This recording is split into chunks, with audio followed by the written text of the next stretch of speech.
もう韓国人おかしい。戦争したいね。僕はもう 지금 일본의 극우가 폭주하자 한국에 돈벼락이 쏟아지고 있습니다. 외국인 출입 금지, 팻말과 가이즈는 나가라는 극우 시위, 일본 방송까지 외국인이 전통을 더럽힌다며 혐오를 부추겼죠. 이 와중에 일본이 아시아 1위라고 믿었던 프랑스 유명 유튜버가 도쿄에서 충격을 받았습니다. 환상이 박살난 그녀는 한국으로 넘어갔고 단 하루 만에 반전이 일어났습니다. 일본이 이렇게 이상한 나라인 줄 몰랐어요. 여러분 한국으로 가세요. 이 영상으로 유럽이 발칵 뒤집어졌고 프랑스 방송국들이 긴급 취재팀을 한국에 파견했습니다. 한국에서 그녀가 발견한 충격적 진실은 무엇일까요? 지금 바로 시작합니다. 봉주르, 저는 클로에 디부아입니다. 파리에서 여행 유튜버로 활동하고 있죠. 구독자가 250만 명이나 되는 꽤 큰 채널을 운영하고 있어요. 이번 여름 저는 아시아 여행을 계획했습니다. 첫 목적지는 당연히 도쿄였죠.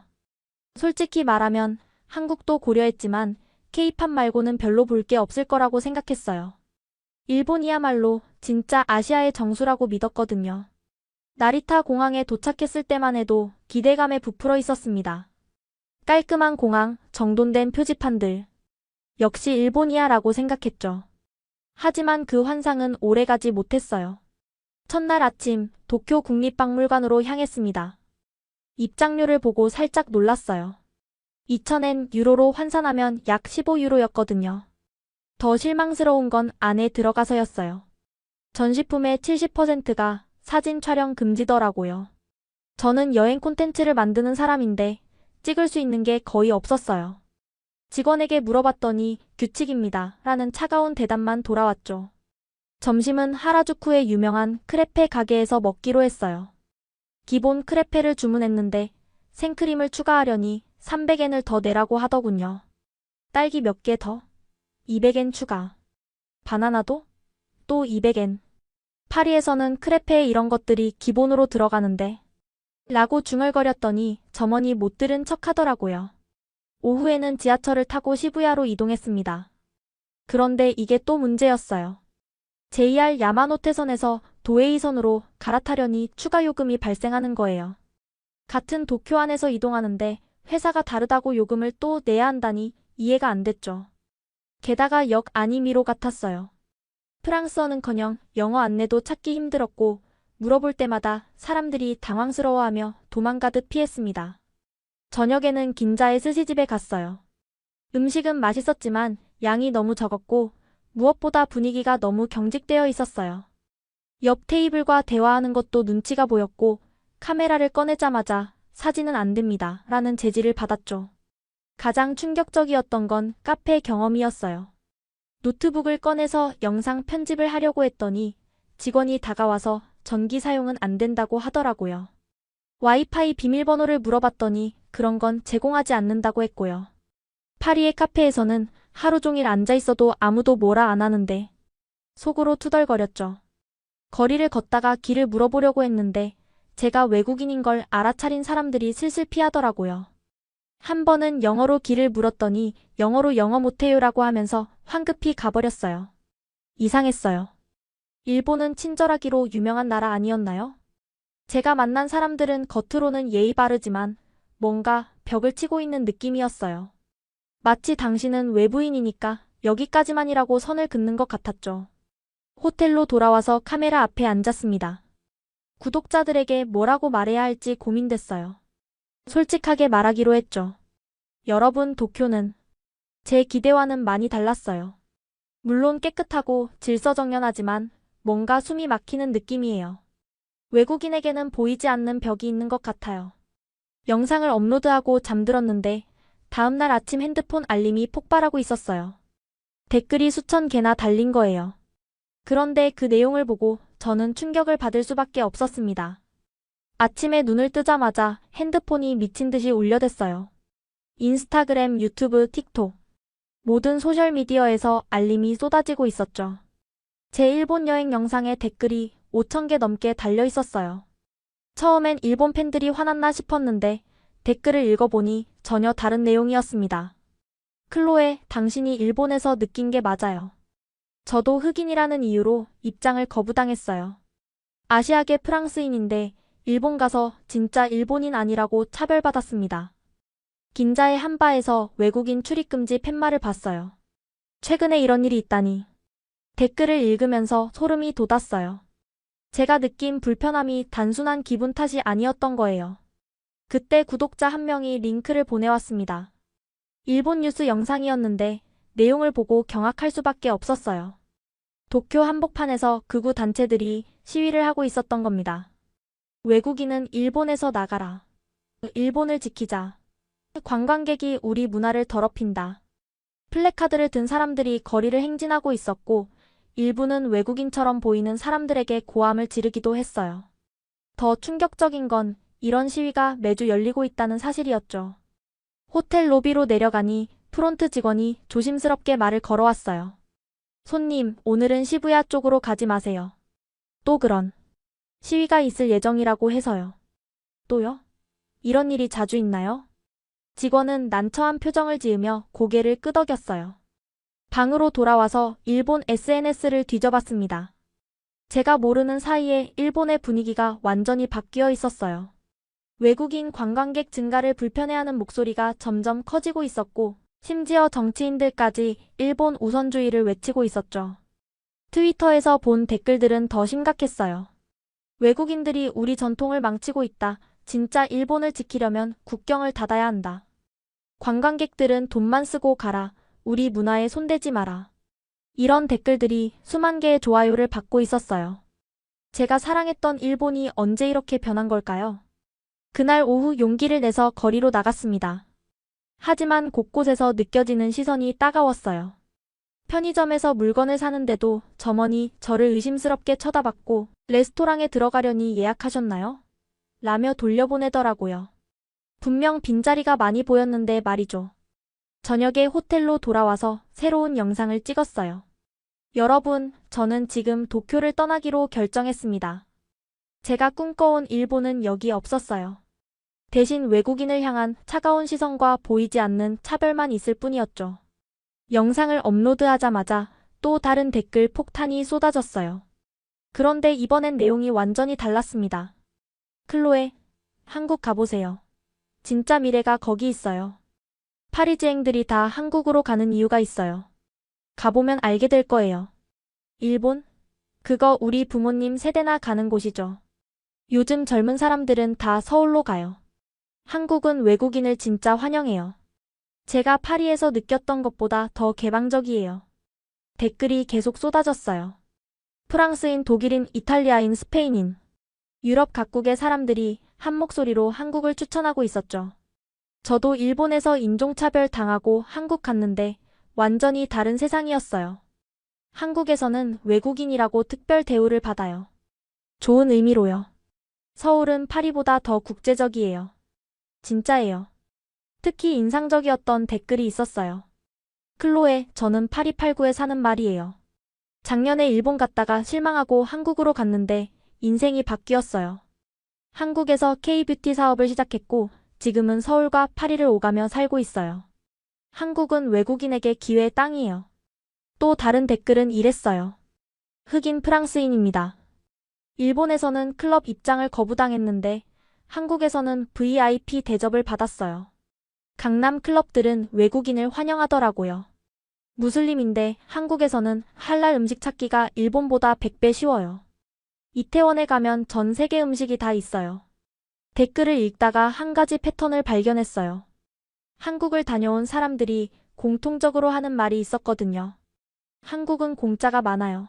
또 무료로 즐길 수 있는 게 너무 많아서 놀랐어요. 돈 없는 학생인데도 한국에서는 풍족하게 여행했어요. 공짜? 무료? 이게 무슨 말일까요? 자본주의 국가에서 무료가 많다니 이해가 안 됐어요. 그때 제 매니저인 소피가 전화를 걸어왔어요. 클로에, 네 영상 때문에 난리야.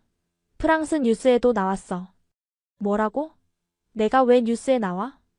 프랑스 유명 유튜버, 일본에서 인종차별 경험. 폭로라는 제목으로 대서특필됐어. 그리고 있잖아, 한국관광청에서 연락 왔어. 너를 초청하고 싶대.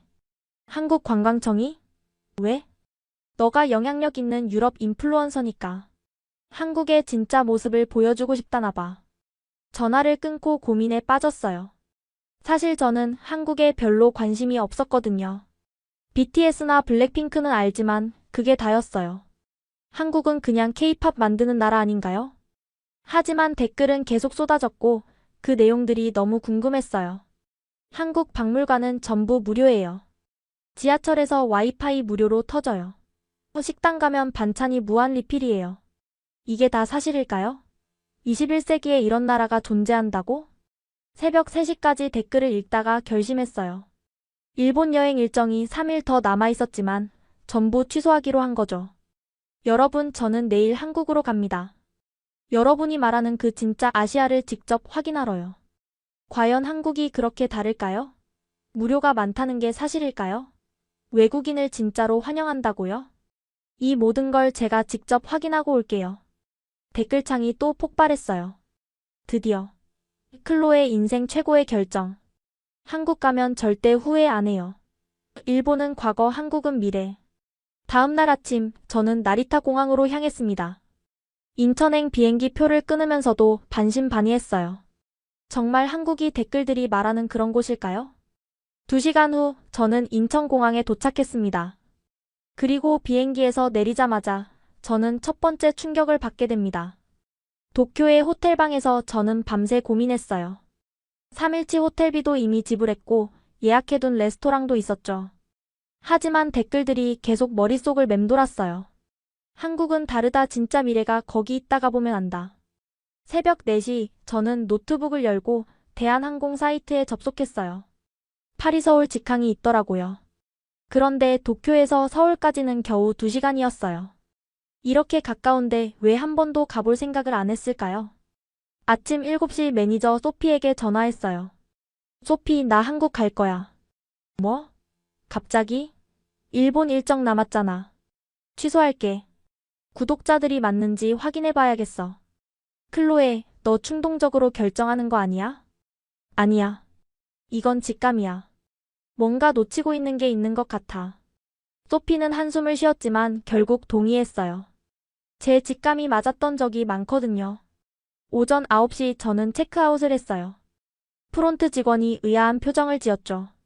벌써 가시나요? 3일 더 예약하셨는데. 급한 일이 생겨서요. 환불은 안 되겠죠? 죄송합니다. 규정상. 역시 일본답다고 생각했어요. 융통성이라곤 찾아볼 수 없죠. 공항으로 가는 길에 인스타그램 스토리를 올렸어요. 서프라이즈. 지금 한국으로 갑니다. 반응은 폭발적이었어요. 5분 만에 1000개가 넘는 메시지가 쏟아졌죠. 오마이갓. 드디어. 클로의 최고의 선택. 명동 꼭 가세요. 광장시장 추천. 프랑스 구독자들의 메시지가 특히 뜨거웠어요. 파리 29의 줄리예요. 저 지금 서울 있어요. 맞나요? 리옹에서 왔는데. 한국 너무 좋아서 한 달째 있어요. 마르세유 출신인데 부산 진짜 최고예요.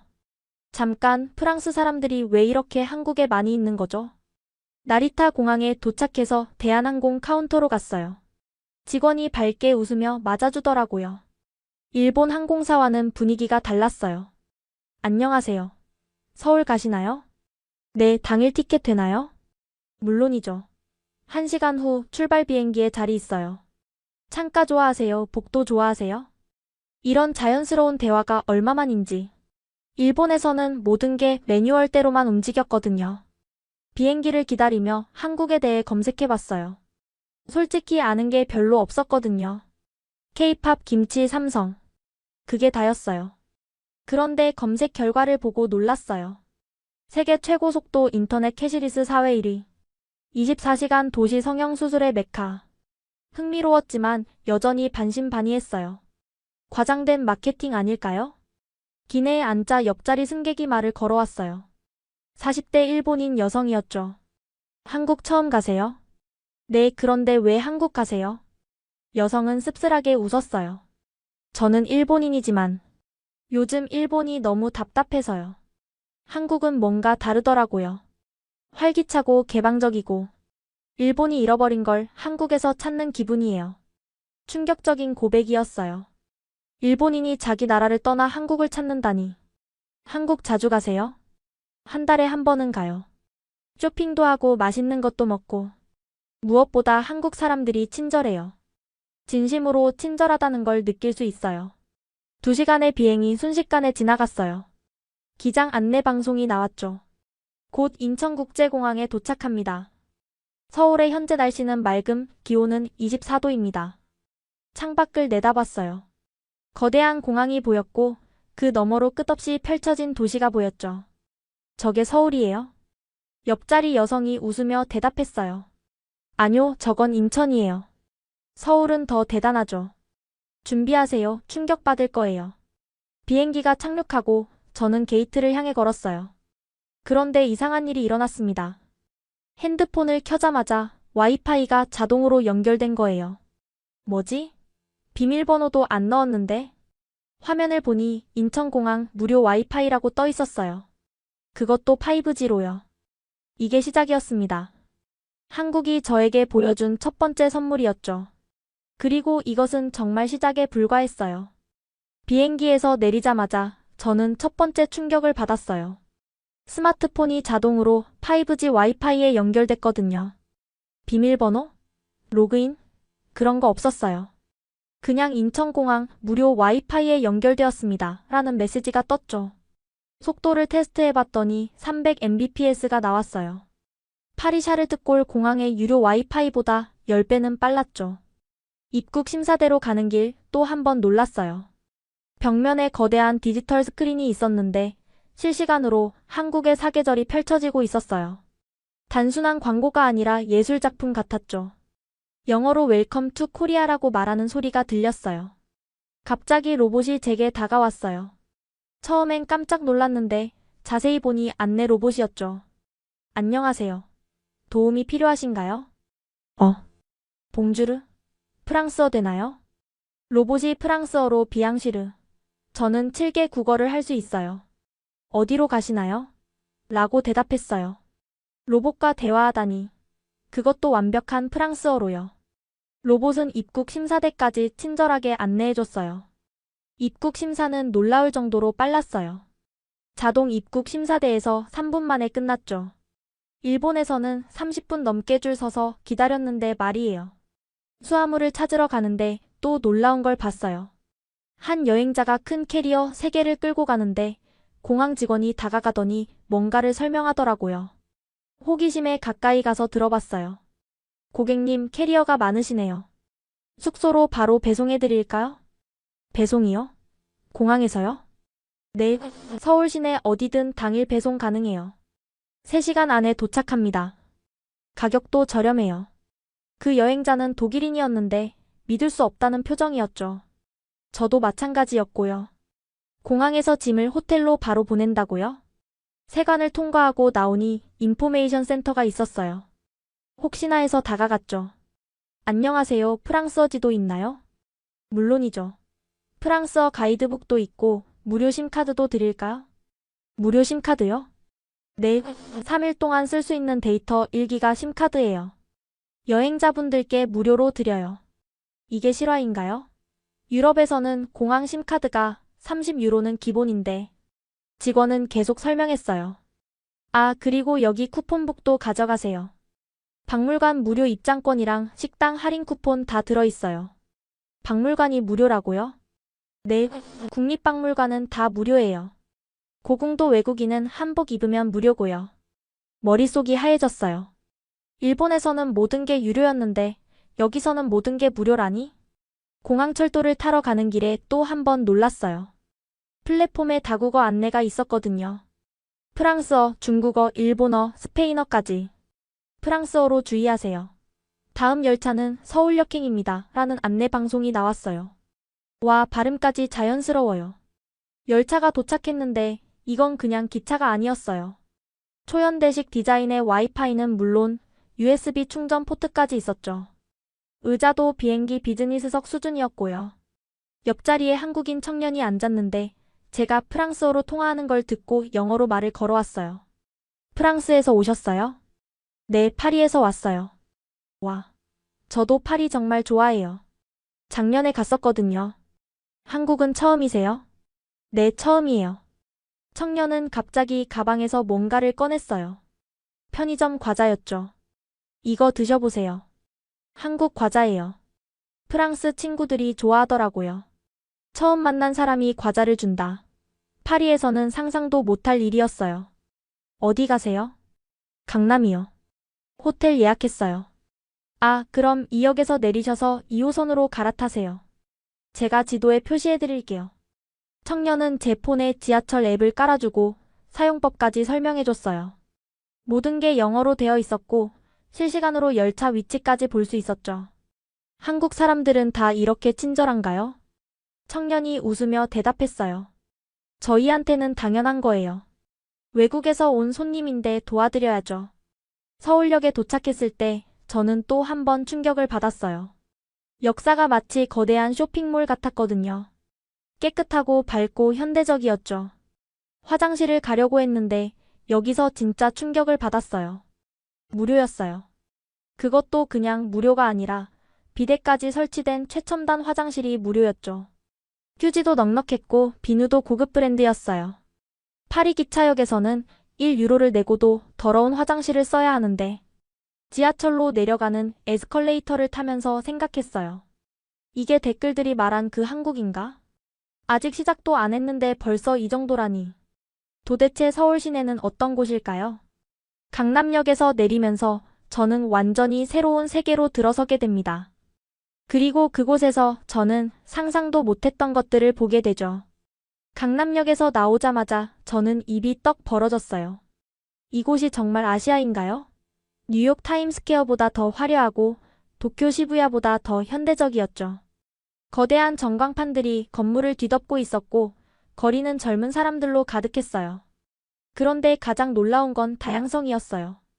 한국인뿐만 아니라 온갖 인종의 사람들이 자연스럽게 섞여 있었죠. 영어로 강남 파이낸스 센터 어디예요? 라고 묻는 금발의 외국인이 경찰관에게 길을 묻고 있었어요. 경찰관은 유창한 영어로 친절하게 설명해 주더라고요. 일본에서는 경찰도 영어를 못했는데 호텔을 찾아가는데 또 놀라운 걸 발견했어요. 지하철역에서 호텔까지 가는 길 전체에 에어컨이 나오는 지하 통로가 있었던 거예요. 지하 쇼핑 아케이드라고 하더군요. 더운 여름에도 추운 겨울에도 편하게 이동할 수 있게 만든 거죠. 파리 사람들이 보면 질투할 만한 시스템이었어요. 체크인을 하고 방에 들어갔는데 와. 같은 가격에 일본 호텔의 3배 크기였어요. 그리고 창밖 전망이 정말 숨막혔죠. 끝없이 펼쳐진 마천루들, 한강, 그리고 산. 도시와 자연이 완벽하게 조화를 이루고 있었어요. 잠깐 쉬고 나서 거리로 나왔어요. 배가 고팠거든요. 그런데 뭘 먹어야 할지 막막했어요. 거리 곳곳에 음식점이 있었는데 메뉴를 알아볼 수가 없었죠. 그때 신기한 걸 봤어요. 한 식당 앞에 디지털 키오스크가 있었는데 언어 선택 버튼이 있더라고요. 프랑스어를 선택하니 모든 메뉴가 프랑스어로 번역됐어요. 사진도 있고 가격도 명확했죠. 더 놀라운 건 알레르기 정보까지 표시되어 있었다는 거예요. 땅콩 알레르기가 있는 저로서는 정말 감동적이었죠. 백화점에 들어가 봤어요. 현대 백화점이라는 곳이었는데 이건 백화점이 아니라 예술 갤러리 같았어요. 입구에 들어서자 직원이 다가왔어요. 안녕하세요. 어디를 찾으세요? 그냥 구경하려고요. 아, 그러시면 10층 루프탑 추천해요. 무료 전망대가 있어요. 지금 시간이면 석양이 정말 예뻐요. 무료 전망대? 파리 에펠탑은 30유로인데? 에스컬레이터를 타고 올라가다가 또 놀랐어요. 5층에 무료 문화센터라는 곳이 있었거든요. 호기심에 들어가 봤더니 사람들이 요가도 하고 그림도 그리고 한국 전통차도 배우고 있었어요. 이거 정말 무료예요? 직원에게 물었더니 웃으며 고개를 끄덕였어요. 네, 누구나 참여할 수 있어요. 외국인도 환영이고요. 한국 문화체험 프로그램도 있어요. 10층 루프탑에 올라갔을 때 저는 말을 잃었어요. 서울 전체가 한눈에 보였는데 석양에 물든 도시가 정말 환상적이었죠.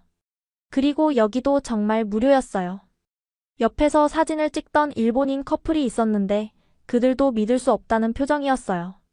도쿄엔 이런 곳이 없어요. 모든 전망대가 유료인데 저녁이 되자 거리는 더욱 활기차졌어요. 놀라운 건 밤 10시가 넘었는데도 모든 가게가 열려 있었다는 거예요. 편의점에 들어갔는데 이건 편의점이 아니라 작은 백화점이었어요. 김밥, 도시락, 샌드위치는 기본이고 와인, 수입 맥주, 심지어 약까지 팔고 있었죠. 그런데 진짜 충격은 따로 있었어요. 여기서 택배도 보낼 수 있어요? 네, 24시간 가능해요. 해외 배송도 되고요. 공과금 납부도 된다고요? 그럼요. 현금 인출도 되고, 티켓 예매도 되고, 심지어 여권 사진도 찍을 수 있어요. 하나의 편의점이 마치 작은 시청 같았어요. 프랑스에서는 각각 다른 곳에 가야 하는 일들을 여기서는 한 곳에서 다 할 수 있었죠. 밤 11시가 넘었는데도 거리는 안전했어요. 여성들이 혼자 다니고 아이들도 학원에서 집으로 가고 있었죠. 경찰도 보이고 CCTV도 곳곳에 있었어요. 파리는 밤 9시만 되어도 위험한 곳이 많은데 호텔로 돌아오는 길에 놀라운 광경을 또 봤어요. 거리 청소 직원들이 첨단 장비로 거리를 청소하고 있었는데 새벽인데도 거리가 반짝반짝했죠. 방에 들어와서 와이파이 속도를 테스트해봤어요. 1GBps. 제 눈을 의심했죠. 파리 집보다 10배는 빠른 속도였어요. 침대에 누워 오늘 하루를 돌아봤어요. 아직 한국에 온 지 몇 시간밖에 안 됐는데 벌써 이렇게 많은 충격을 받았네요. 무료 와이파이, 무료 전망대, 무료 문화센터, 24시간 편의점, 안전한 밤거리. 이게 구독자들이 말한 그 한국인가? 그런데 댓글들은 이게 시작일 뿐이라고 했어요. 내일은 또 뭘 보게 될까요? 잠들기 전에 인스타그램에 오늘 찍은 사진들을 올렸어요. 강남의 야경, 백화점 루프탑, 첨단 화장실. 5분도 안 돼서 댓글이 쏟아졌어요. 이게 한국이야. 이제 시작이야. 내일 뭐 먹을지 기대된다. 한국 음식 먹으면 인생이 바뀔 거야. 음식? 맞아. 아직 제대로 된 한국 음식을 못 먹어봤네요. 내일은 꼭 한국 식당에 가봐야겠어요.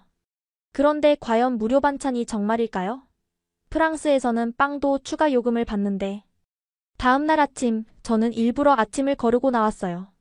오늘은 꼭 한국 음식을 제대로 먹어보리라 결심했거든요. 호텔 직원에게 물어봤어요. 이 근처에 한국인들이 가는 진짜 한국 식당 있나요? 아, 그럼 뒷골목 삼겹살집 추천해드릴게요. 관광객은 잘 모르는 곳인데 정말 맛있어요.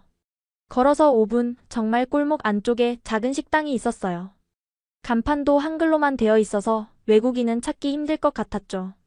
문을 열고 들어가니 구수한 냄새가 났어요. 손님은 대부분 한국인이었고 다들 뭔가를 구워 먹고 있었죠. 어서 오세요. 중년의 아주머니가 밝게 맞아주셨어요. 안녕하세요. 한국어 못해요. 아주머니가 영어로 오케이, 잉글리시 오케이 라고 말했어요. 메뉴판을 봤는데 가격이 믿기지 않았어요. 삼겹살 1인분에 14,000원.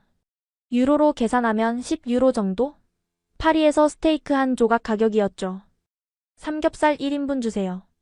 그런데 주문을 받은 아주머니가 고개를 저었어요. 아주머니가 영어로 한 명? 안 돼. 2인분 최소. 라고 말했어요.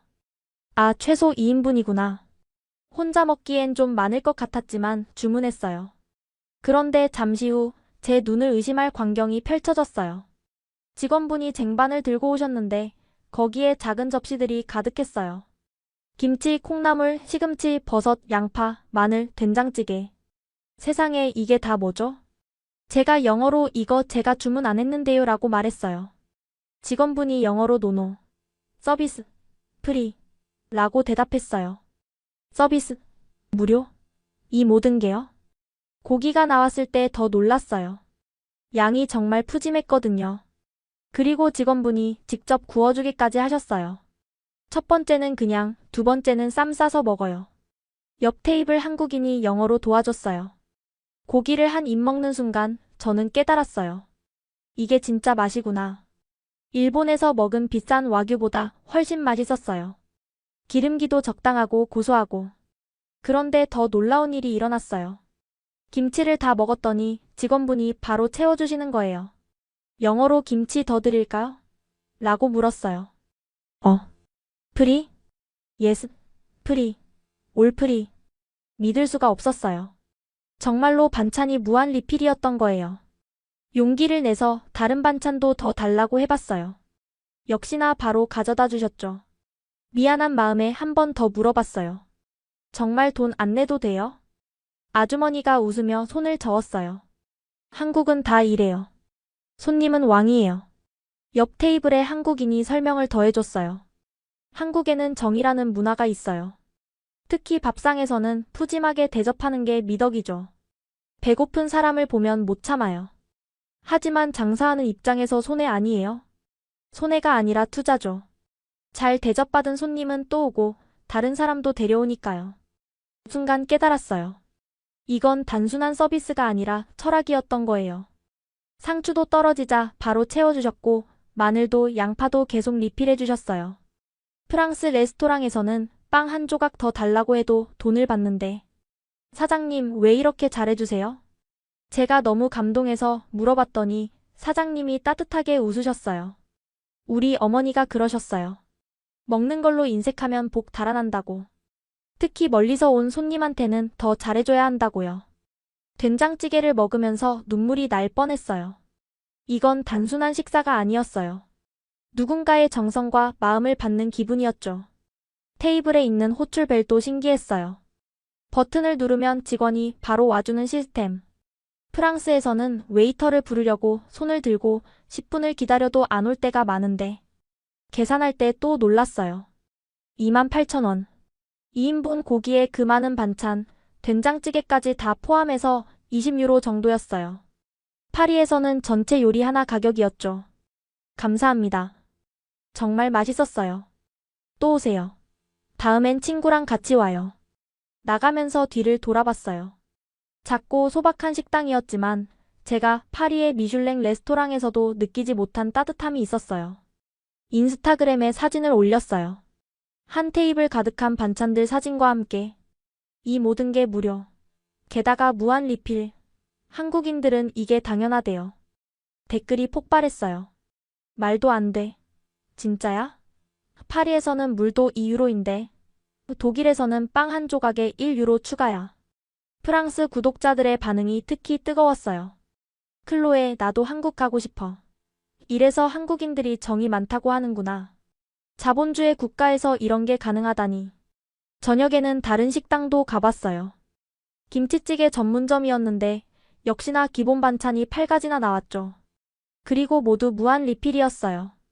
옆 테이블에 앉은 미국인 관광객도 충격받은 표정이었어요. 그들이 영어로 이것 정말 무료예요? 라고 물었어요. 직원이 영어로 네, 모두 무료. 한국 스타일.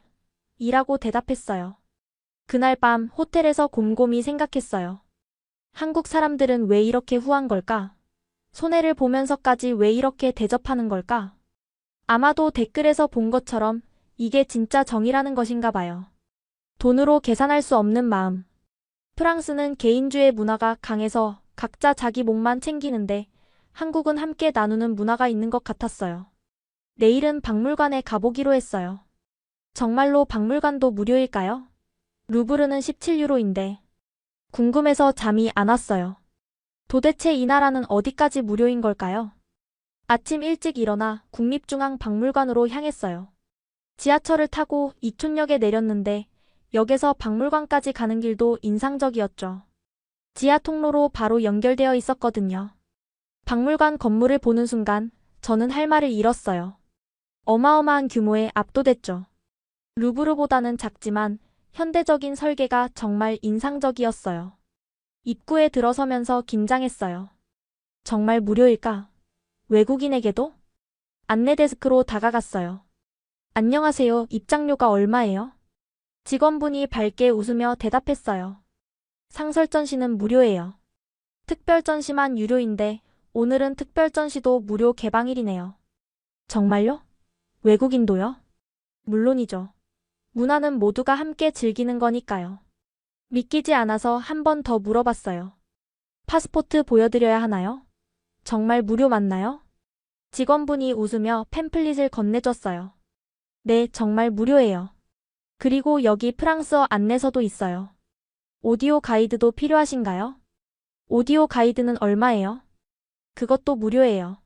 프랑스어 버전도 있어요. 순간 눈물이 날 뻔했어요.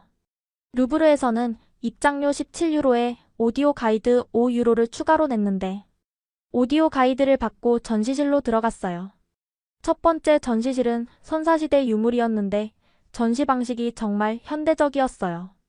단순히 유물만 놓은 게 아니라 디지털 스크린으로 당시 생활상을 재현하고 있었죠. 어린이들도 쉽게 이해할 수 있게 만들어져 있었어요. 프랑스어 오디오 가이드의 품질에도 놀랐어요.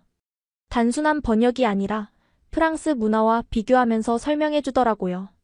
이 빗살무늬 토기는 프랑스의 카르낙 거석 문화와 비슷한 시기에 만들어졌습니다.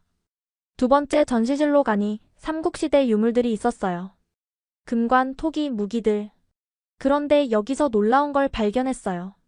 한 프랑스어 설명판이 있었는데 거기에 이렇게 쓰여 있었죠. 한 프랑스 수교 기념 특별전 한국과 프랑스 문화로 만나다. 한쪽에는 고려 청자가, 다른 쪽에는 리모주 도자기가 나란히 전시되어 있었어요. 동서양 도자기 문화를 비교할 수 있게 한 거죠. 와, 이런 배려가. 프랑스인으로서 정말 감동적이었어요. 단순히 한국 문화만 보여주는 게 아니라 제가 익숙한 프랑스 문화와 연결시켜 이해하기 쉽게 만든 거잖아요. 불교 조각실에 들어갔을 때 저는 또 한 번 놀랐어요. 어마어마한 크기의 불상들이 전시되어 있었는데 보존 상태가 완벽했죠. 특히 방가사유상 앞에서는 한참을 서 있었어요. 1400년 전 작품인데도 표정이 살아있는 것 같았거든요. 오디오 가이드 설명이 흘러나왔어요. 이 방가사유상은 인류의 보편적 고민인 삶과 죽음, 진리에 대한 사색을 표현하고 있습니다. 로댕의 생각하는 사람보다 1000년이나 앞선 작품이죠. 순간 전율이 흘렀어요. 맞아요. 이건 단순한 종교 미술이 아니라 인류 보편의 고민을 담은 예술품이었어요. 전시실을 돌다가 특별한 공간을 발견했어요.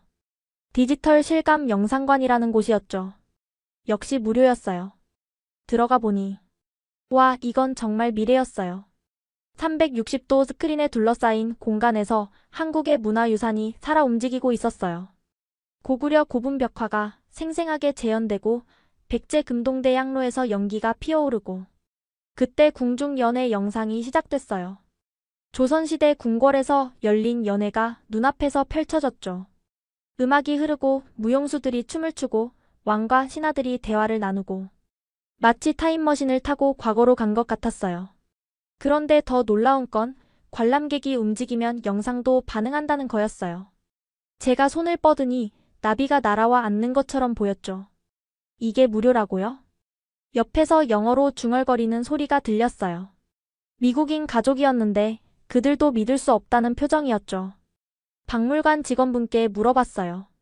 이런 첨단 시설을 왜 무료로 개방하나요? 문화는 모든 사람의 것이잖아요. 특히 우리 문화를 세계에 알리는 건 중요한 일이고요. 외국분들이 한국 문화를 이해하고 좋아해 주시면 그게 저희에게는 가장 큰 보람이에요. 4층 세계문화관도 인상적이었어요. 한국에서 수집한 세계 각국의 유물들이 전시되어 있었는데 여기서 프랑스 코너를 발견했죠. 18세기 프랑스 가구, 테피스트리, 도자기들이 전시되어 있었어요. 설명을 읽어보니 한국 기업인들이 기증한 것들이더라고요. 한국이 세계로부터 받은 문화적 영감을 기억하고 감사하는 마음을 담아 이 문구를 읽으면서 느꼈어요. 한국은 자기 문화만 자랑하는 게 아니라 세계 문화를 존중하고 함께 나누려 한다는 것을요. 카페테리아에서 잠깐 쉬었는데 여기 가격도 정말 착했어요. 박물관 아니면 보통 2, 3배는 비싼데 여기는 밖이랑 가격이 같았죠. 옆 테이블에 앉은 할머니 한 분이 말을 걸어오셨어요. 어디서 오셨어요? 프랑스에서 왔어요. 아이고, 먼 데서 오셨네. 우리 박물관 어때요? 정말 놀라워요. 이렇게 좋은 박물관이 무료라니. 할머니가 자랑스럽게 웃으셨어요. 우리나라가 옛날엔 가난했어요. 그때는 문화 즐길 여유가 없었죠. 그래서 이제는 누구나 문화를 즐길 수 있게 하는 거예요. 돈이 없어도 외국인이어도 모두 환영이에요. 할머니의 말씀에서 한국인들의 철학을 엿볼 수 있었어요. 과거의 아픔을 기억하고 그래서 더 나은 미래를 만들려는 마음. 박물관을 나오면서 기념품 가게에 들렀어요. 여기서도 놀랐죠. 기념품 가격이 정말 합리적이었거든요. 루브르에서는 엽서 한 장에 3유로인데 여기서는 1000원이었어요. 밖으로 나오니 해가 지고 있었어요. 하루 종일 박물관에 있었는데도 다 못 봤죠. 그런데 정말 놀라운 건 이 모든 걸 무료로 봤다는 거예요. 프랑스였다면 최소 30유로는 썼을 텐데 인스타그램에 오늘 찍은 사진들을 올렸어요. 믿기 힘들겠지만 이 모든 게 무료였어요. 한국은 문화를 돈이 아닌 마음으로 나누는 나라예요. 댓글이 쏟아졌어요. 한국 가고 싶다. 문화 강국의 진짜 의미가 이런 거구나. 프랑스도 좀 배웠으면. 다음 날도 박물관에 다시 가기로 했어요. 아직 못 본 곳이 너무 많았거든요. 그리고 들었는데 박물관에서 무료 문화 행사도 자주 한다고 하더라고요. 내일은 또 어떤 놀라운 걸 보게 될까요? 다음 날 아침, 저는 다시 국립중앙박물관으로 향했어요. 어제 다 못 본 곳들이 너무 많았거든요. 특히 디지털 실감 영상관을 다시 보고 싶었어요. 오늘은 평일이라 그런지 한국 학생들이 많이 보였어요. 교복을 입은 중학생들이 선생님과 함께 견학을 온 것 같았죠. 한 학생이 프랑스어로 인사를 했어요. 봉주르. 프랑스에서 오셨어요? 프랑스어 할 줄 알아요? 학교에서 배워요.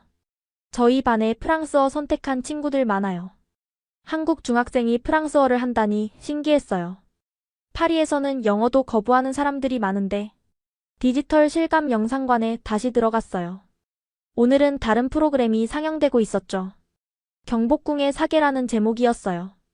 영상이 시작되자 저는 숨을 멈췄어요. 봄에 경복궁에 벚꽃이 흩날리고 여름엔 연못에 연꽃이 피어났어요. 가을에 단풍이 궁궐을 물들이더니 겨울엔 하얀 눈이 지붕을 덮었죠. 그런데 단순한 풍경 영상이 아니었어요. 각 계절마다 궁궐에서 일어났던 역사적 사건들이 재현됐죠. 왕의 즉위식, 과거시험, 궁중연회. 특히 인상적이었던 건 왕세자 책봉식 장면이었어요. 어린 왕자가 무거운 예복을 입고 신하들 앞에 서는 모습이 너무나 생생했죠. 그때 한국 전통 음악이 흘러나왔어요. 가야금과 거문고, 대금 소리가 공간을 가득 채웠죠. 나도 모르게 탄성이 나왔어요. 슬프면서도 아름다운 선율에 가슴이 뭉클해졌거든요.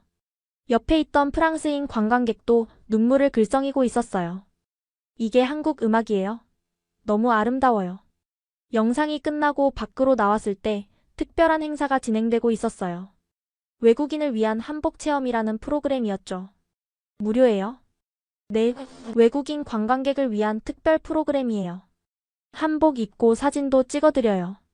망설이다가 도전해봤어요. 직원분이 제 체형에 맞는 한복을 골라주셨죠. 연한 분홍색 저고리에 진한 남색 치마였어요. 와, 정말 잘 어울리세요. 프랑스 분들은 체형이 길어서 한복이 정말 예쁘게 떨어져요. 거울을 보니 정말 다른 사람 같았어요. 동양의 미가 뭔지 알 것 같았죠. 한복을 입고 박물관 정원을 걸었어요. 사람들이 쳐다보고 사진을 찍어달라고 하더라고요. 마치 조선시대 왕비가 된 기분이었어요. 정원에서 또 다른 프로그램을 발견했어요. 전통공예 체험이었죠. 역시 무료였어요. 한지 공예를 배워봤는데 선생님이 정말 친절하게 가르쳐 주셨어요. 한지는 천년이 가도 변하지 않아요. 우리 조상들의 지혜가 담긴 종이죠. 프랑스어는 못하셨지만 영어와 손짓발짓으로 소통했어요.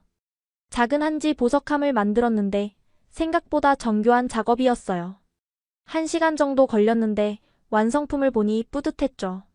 이거 가져가도 돼요? 당연하죠. 프랑스에 가서도 한국을 기억해주세요. 박물관 안에 있는 한식당에서 점심을 먹었어요. 박물관 정식이라는 메뉴였는데 8,000원에 정말 푸짐했어요. 불고기, 잡채, 김치, 된장찌개, 그리고 디저트로 식혜까지. 맛도 정말 훌륭했죠. 옆 테이블에는 프랑스 할아버지 할머니 부부가 앉아 있었어요. 봉주르. 프랑스 어디서 오셨어요? 리옹에서 왔어요. 손자가 한국에 살고 있거든요. 한국 어떠세요? 할아버지가 감격스러운 표정으로 말했어요. 50년 전 파리도 이렇지 못했어요. 문화를 이렇게 개방적으로 나누는 나라는 처음 봅니다. 오후에는 특별 전시를 봤어요. K-헤리티지 한국 문화유산의 디지털 복원이라는 주제였죠. VR 헤드셋을 쓰고 가상현실로 황룡사 9층 목탑을 올라가 봤어요. 1400년 전에 사라진 건축물을 디지털로 완벽하게 복원한 거였죠. 탑 꼭대기에서 내려다본 신라의 수도 경주는 정말 장관이었어요. 이런 기술력이. 프랑스도 문화재 복원에 관심이 많지만 이렇게 일반인에게 무료로 체험시켜주는 건 상상도 못했어요. 저녁 무렵 박물관 야외 공연장에서 특별 공연이 있었어요. 세계음악과의 만남이라는 프로그램이었는데 한국 전통음악과 서양 클래식의 협연이었죠. 가야금과 바이올린이 함께 연주하는 모습이 정말 아름다웠어요. 동서양의 조화라고 할까요? 공연이 끝나고 연주자들과 대화할 수 있는 시간이 있었어요. 바이올리니스트가 프랑스인이었는데 한국에서 10년째 활동 중이라고 하더라고요. 한국만큼 예술가를 존중하는 나라가 없어요. 전통과 현대를 융합하는데도 정말 개방적이고요. 박물관을 나서면서 생각했어요. 한국은 단순히 과거를 보존하는 게 아니라 과거와 현재, 미래를 연결하고 있었어요. 그것도 모든 사람과 함께 나누면서요.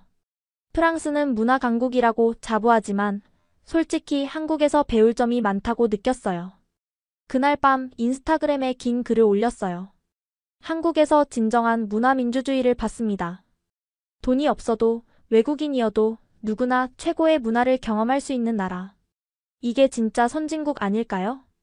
반응은 폭발적이었어요. 특히 프랑스 문화부 관계자가 댓글을 달았죠. 한국의 문화 정책을 연구해봐야겠네요. 정말 인상적입니다. 내일은 동대문에 가보기로 했어요. 24시간 열려있는 시장이라던데 과연 어떤 곳일까요? 새벽 1시 저는 호텔을 나섰어요. 파리에서는 상상도 못할 시간이죠. 밤 10시만 되어도 위험한 구역이 많은데 서울은 새벽에도 안전하다고 들었거든요.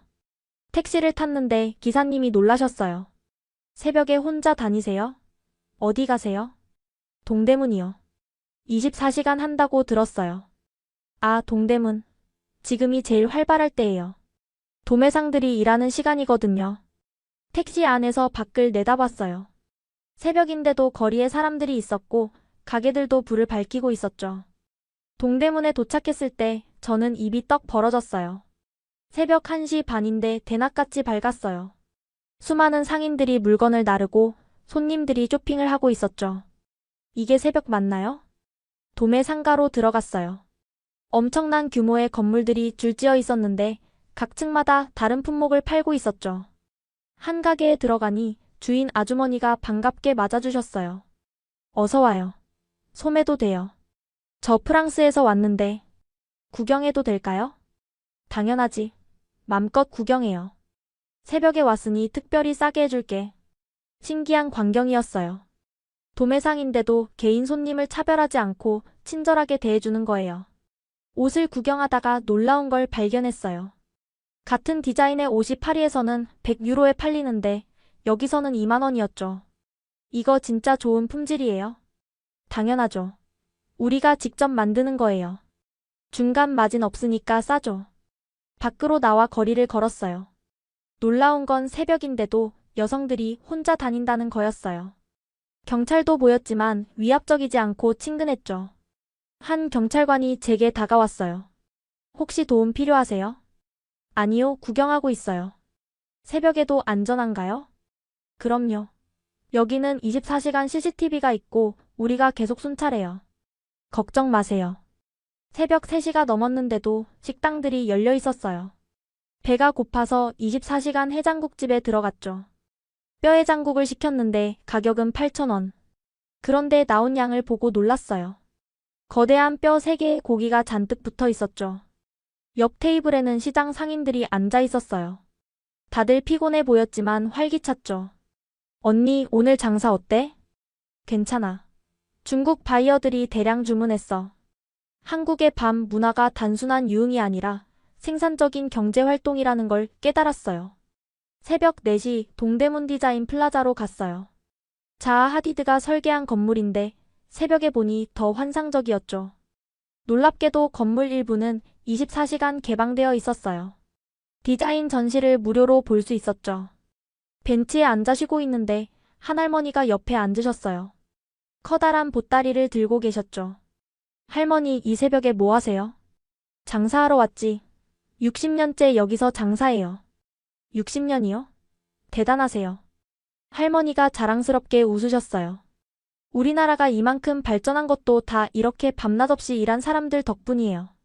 프랑스도 부자 나라지만 우리처럼 부지런하진 않잖아요? 맞는 말씀이었어요. 프랑스는 주 35시간 근무제의 상점들도 일찍 문을 닫죠. 새벽 5시 하늘이 밝아오기 시작했어요. 시장 사람들이 하나둘 가게 문을 열고 있었죠. 놀라운 건 새벽인데도 공공 화장실이 깨끗하게 관리되고 있었다는 거예요. 청소 직원분들이 계속 청소를 하고 계셨죠. 새벽에도 일하시네요. 24시간 시장이니까 24시간 깨끗해야죠. 무료 셔틀버스도 있었어요. 동대문 일대를 순환하는 버스인데 상인들과 손님들을 위해 무료로 운행한다고 하더라고요. 아침 6시가 되자 시장은 완전히 깨어났어요. 아침을 먹으러 온 직장인들, 새벽 쇼핑을 마친 주부들, 밤새 일한 상인들이 뒤섞였죠. 순대국밥집에서 아침을 먹었어요. 6,000원의 든든한 한 끼였죠. 주인 아저씨가 제게 말했어요. 프랑스에서 왔어요? 우리 시장 어때요? 정말 놀라워요. 24시간 이렇게 활기차다니. 이게 한국이에요. 쉬지 않고 일하고 쉬지 않고 발전하죠. 그래서 이만큼 성장한 거고요. 호텔로 돌아오면서 생각했어요. 한국의 24시간 문화는 단순한 편의가 아니라 이 나라를 발전시킨 원동력이었구나. 프랑스는 삶의 질을 중시하지만 한국은 기회의 평등을 중시하는 것 같았어요. 언제든 일하고 싶은 사람은 일할 수 있고 쇼핑하고 싶은 사람은 쇼핑할 수 있는 나라. 그날 오후 잠에서 깨어나 인스타그램을 확인했어요. 새벽 동대문 영상이 10만 뷰를 넘었더라고요. 24시간 도시라니. 안전하기까지 하다고? 파리는 밤 10시면 무서운데. 프랑스 팔로워들의 부러움 섞인 댓글이 가득했어요. 내일은 제 영상을 정리해서 올려야겠어요. 과연 어떤 반응이 올까요? 일주일간의 한국 여행을 마치고 저는 호텔방에서 영상 편집에 몰두했어요. 찍은 영상이 너무 많아서 뭘 넣고 뭘 뺄지 고민이 됐죠. 결국 30분짜리 영상으로 편집했어요. 제목은 고민 끝에 이렇게 정했죠. 한국이 진짜 선진국인 이유, 프랑스인이 충격받은 7가지. 썸네일은 국립중앙박물관 앞에서 한복을 입은 제 모습으로 했어요. 그리고 큰 글씨로 모든 게 무료. 라고 적었죠. 업로드 버튼을 누르는 순간 심장이 뛰었어요. 일본 영상 때처럼 논란이 될 수도 있으니까요. 그런데 1시간 만에 조회수 10만, 3시간 만에 50만, 6시간 만에 100만. 댓글 알림이 폭발적으로 울렸어요. 잠시 핸드폰을 꺼둘 정도였죠. 다음날 아침 조회수를 확인하고 눈을 비볐어요. 500만 뷰. 하룻밤 사이에 제 채널 역대 최고 기록을 깼어요. 댓글을 읽기 시작했는데 반응이 정말 다양했어요. 프랑스 댓글들 한국 가는 비행기표 지금 예약했어요. 우리나라도 박물관 무료로 해주면 안 되나? 진짜 문화 민주주의네요. 파리 시장님 이거 보고 계신가요? 독일 댓글들 독일도 선진국이라고 하는데 한국에 비하면 24시간 도시라니 베를린도 좀 배워야 무료 와이파이 속도 실화입니까? 미국 댓글들 영어로 무료? 정말 무료? 믿을 수 없어요. 라고 썼어요. 한국이 진짜 아메리칸 드림의 나라 같아요. 뉴욕보다 더 24시간 도시네요. 일본 댓글들도 있었어요. 한국이 일본을 추월한 이유를 알겠어요. 우리나라는 너무 폐쇄적이에요. 한국 부럽습니다. 그런데 가장 놀라운 건 한국인들의 댓글이었어요. 우리나라가 그렇게 대단한가요? 당연한 건 줄 알았는데. 외국인 눈으로 보니 새롭네요. 한국인으로서 자부심이 느껴집니다. 오후가 되자 프랑스 언론에서 연락이 왔어요. 르몽드입니다. 인터뷰 가능하신가요? 피가로입니다. 한국 특집 기사의 인터뷰를. 프랑스의 방송국입니다. 출연 가능하신가요? 순식간에 프랑스 주요 언론의 인터뷰 요청이 쏟아졌어요. 르몽드와의 전화 인터뷰. 한국이 프랑스보다 나은 점이 뭔가요? 공공 서비스에 대한 접근성이에요. 문화, 교통, 인터넷 등 기본적인 것들을 누구나 쉽게 이용할 수 있어요. 경제적 수준과 관계없이요. 프랑스도 복지국가인데요. 프랑스는 복지는 좋지만 서비스는 불편해요. 한국은 복지는 부족할지 몰라도 서비스는 최고예요. 그리고 그 서비스를 통해 스스로 기회를 만들 수 있죠. 프랑스의 방송 출연. 한국에서 가장 인상적이었던 게 뭔가요? 사람들의 개방성이에요. 외국인을 정말 환영해요. 일본에서 느낀 차가움과는 정반대였죠. 프랑스 젊은이들에게 한국을 추천하시나요? 100% 추천해요. 특히 창업하고 싶거나 새로운 기회를 찾는 사람들에게는 천국 같은 곳이에요. 이틀 후 더 놀라운 일이 일어났어요. 한국 정부에서 연락이 왔어요. 문화체육관광부라고 하더군요. 클로에 씨를 한국 홍보대사로 위촉하고 싶습니다. 저를요? 왜요? 클로에 씨의 영상을 본 후 유럽에서 한국 관광 문의가 300% 증가했어요. 특히 프랑스 젊은이들의 관심이 폭발적이고요. 믿기지 않았어요. 제 영상 하나가 이런 영향을 미치다니. 일주일 후 제 영상은 2천만 뷰를 넘었어요. 그리고 정말 놀라운 변화가 일어났죠. 에어프랑스가 파리 서울 직항 노선을 주 3회에서 매일 운항으로 증편했어요. 프랑스 정부가 주요 박물관 무료 개방을 검토한다고 발표했어요. 파리시가 주요 지역에 무료 와이파이 존을 확대한다고 했고요. 가장 뿌듯했던 건 제 구독자들의 후기였어요. 클로에 따라서 한국 갔다 왔는데 인생이 바뀌었어요. 한국에서 사업 시작했어요. 정말 기회의 땅이에요. 한국인과 결혼했어요. 클로에 덕분이에요. 한 달 후 저는 다시 한국행 비행기에 올랐어요. 이번엔 관광이 아니라 한국 홍보대사 임명식 참석을 위해서였죠. 그리고 깨달았어요. 제가 한국에서 발견한 건 단순한 무료 서비스가 아니었어요. 그것은 함께 성장하는 사회, 기회가 열린 나라, 미래를 향해 달리는 역동성이었죠. 프랑스는 과거의 영광에 안주하고 있지만 한국은 더 나은 미래를 만들고 있었어요. 비행기가 인천공항에 착륙하는 순간 저는 확신했어요. 이제 제 인생은 한국과 때려야 뗄 수 없게 됐다고. 그리고 그것이 제 인생 최고의 행운이라고. 한국 홍보대사 임명식을 마치고 저는 경복궁 근처 전통 찻집에 앉아 있었어요. 창밖으로 고궁의 처마가 보이고 은은한 전통 음악이 흘러나왔죠. 맞은편에는 이순자 할머니가 앉아 계셨어요. 박물관에서 만났던 그 할머니였죠. 우연히 다시 만나서 차를 마시게 된 거예요. 프랑스 아가씨가 한국을 이렇게 좋아해주니 고맙네요. 할머니, 한국은 어떻게 이렇게 발전할 수 있었어요? 전쟁 후 70년 만에. 할머니는 잠시 창밖을 바라보시더니 천천히 말씀하셨어요. 우리가 가진 게 없었거든요. 아무것도 없으니까 나눌 것도 없었어요. 그래서 있는 걸 함께 나누기 시작했죠. 무슨 말씀이세요? 내가 어렸을 때 전쟁 직후였어요. 먹을 게 없어서 풀뿌리를 캐 먹었죠. 그런데 이웃집에서 감자 하나를 구하면 꼭 우리 집에도 나눠줬어요. 그게 살 길이었거든요. 할머니의 눈가가 촉촉해졌어요. 그때 우리는 깨달았어요. 혼자서는 살 수 없다는 걸. 함께 나누고 도와야 모두가 산다는 걸요. 그래서 지금도 반찬을 무한정 주는 거예요? 맞아요. 배고픈 사람을 그냥 보낼 수 없는 거예요. 우리가 다 배고팠던 기억이 있으니까. 저는 무언가 깨달았어요. 한국의 나눔 문화는 단순한 서비스가 아니라 생존의 지혜였던 거예요. 박물관이나 공공시설을 무료로 하는 것도 그래요. 우리 세대는 배우고 싶어도 못 배웠어요. 문화를 즐기고 싶어도 돈이 없어서 못 즐겼죠.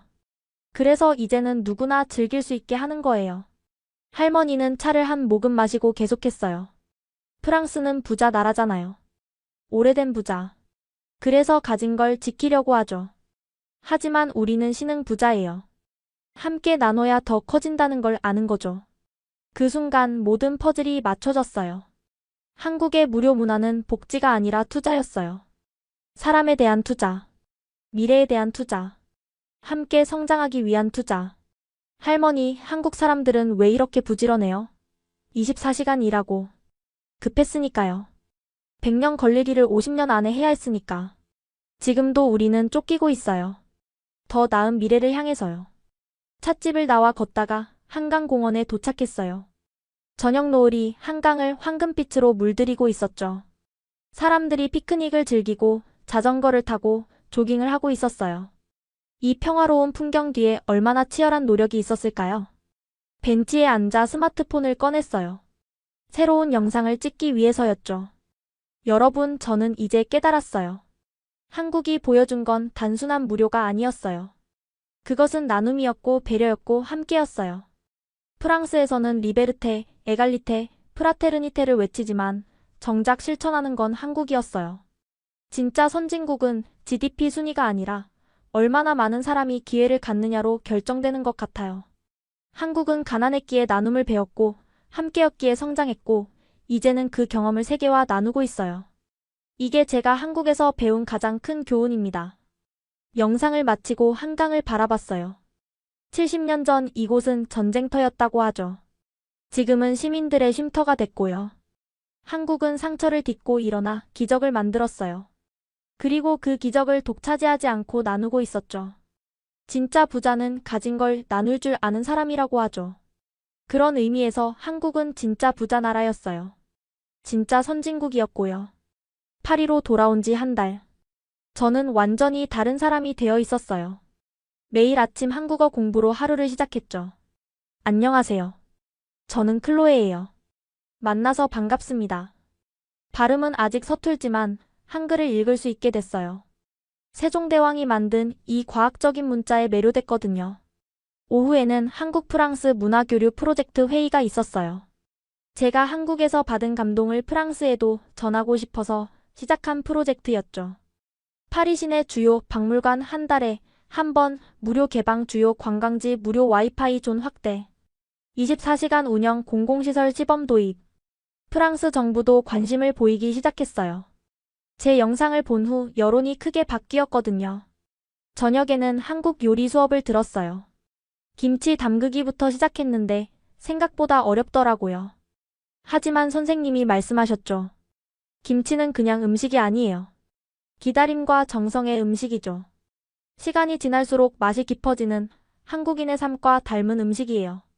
일주일에 한 번은 파리에 사는 한국인들과 만났어요. 그들에게서 한국 문화를 더 깊이 배우고 싶었거든요. 클로에 씨 덕분에 프랑스 사람들이 한국을 다르게 보기 시작했어요. 정말 고마워요. 한국 유학생 민지가 말했어요. 저희도 프랑스에 와서 많이 배웠어요. 여유와 예술 삶을 즐기는 방법. 서로 배울 점이 많은 것 같아요. 그렇게 우리는 서로의 문화를 나누며 더 가까워졌어요. 최근에 저는 다시 한국에 다녀왔어요. 이번엔 한 달간 머물면서 서울뿐만 아니라 부산, 제주, 경주도 가봤어요. 한국의 더 많은 이야기를 발견했고 그것들을 영상으로 만들어 공유했죠. 제 꿈은 한국과 프랑스를 잇는 문화 메신저가 되는 거예요. 두 나라가 서로에게 배우고 함께 성장할 수 있도록 돕고 싶어요. 인스타그램에 포스팅을 올렸어요. 1년 전에 저는 일본이 아시아 최고인 줄 알았어요. K-팝 말고는 한국에 관심도 없었죠. 하지만 이제 알아요. 한국이 우리에게 보여준 건 미래였다는 걸. 나눔의 가치, 함께 성장하는 기쁨, 누구에게나 열린 기회.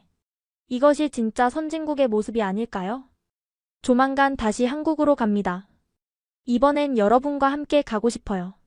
우리도 배워요. 나누는 법을, 함께하는 법을, 더 나은 미래를 만드는 법을. 봉주르 한국. 안녕, 새로운 시작. 샵 한국, 샵 진짜 선진국, 샵 나눔이 가치, 샵 문화교류, 샵 새로운 시작. 게시 버튼을 누르는 순간 알림이 쏟아지기 시작했어요. 수백, 수천 명의 사람들이 함께 가겠다고 댓글을 달았죠. 창밖을 보니 에펠탑이 반짝이고 있었어요. 파리도 아름다운 도시예요. 하지만 이제 제 마음 한구석엔 서울이 자리 잡았어요. 두 도시를 잇는 다리가 되어 더 나은 세상을 만들고 싶어요. 이것이 제 새로운 시작입니다. 그리고 이 이야기는 이제 시작일 뿐입니다. 지금까지 프랑스 유튜버 클로에의 한국 발견기를 들어보셨는데요. 어떠셨나요? 외국인의 눈으로 본 우리나라가 새롭게 느껴지지 않으셨나요? 우리가 당연하게 여기던 것들이 사실은 특별한 가치였다는 걸 깨닫게 됩니다. 한국의 나눔 문화가 세계에 감동을 주고 있습니다. 여러분도 자부심을 가지세요. 그리고 이 아름다운 문화를 계속 이어가 주세요. 이 이야기가 마음에 드셨다면 좋아요와 구독 부탁드립니다. 그리고 무엇보다 공유를 부탁드려요. 세계가 한국의 진정한 가치를 알 수 있도록 이 이야기를 널리 퍼뜨려 주세요. 지금까지 코리아 원더풀이었습니다. 감사합니다.